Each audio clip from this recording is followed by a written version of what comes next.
Good evening, I'm Justin Kolar. And I'm Michael Higdon. Thanks everyone for tuning in tonight. A Charleston area developer is suing the town of James Island for trying to take his property using eminent domain and spoke for the first time about those filings today. Our Melissa Rademacher breaks down the situation, what you need to know about the law, and what it might mean next for the land off of Dills Bluff Road.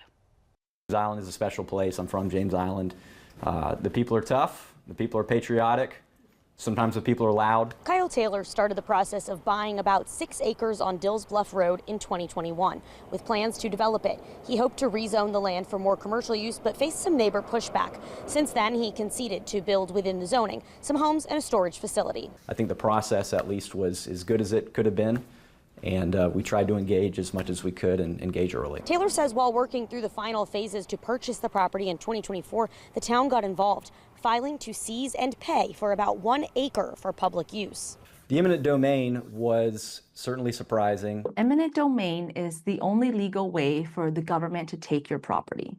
I would say that it has very, very limited use and has been expanded recently. A common example of eminent domain used for public purpose is the government buying a piece of land needed to build a new road to alleviate traffic. Taylor's attorney with the Institute for Justice says this situation is different than most. They resorted to the extreme measure of eminent domain to forcibly take his property simply because they don't want any development on that land.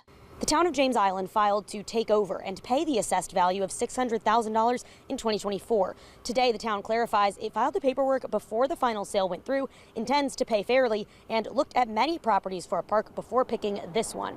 But the entire situation is on pause as the lawsuits play out in court. We're willing to take it up as far as it needs to go, up to the South Carolina Supreme Court if needed. This case, I think, raises a lot of constitutional questions, which is the heart of this case, and we're not only trying to protect the rights of this property, but really the rights of everyone that could be affected by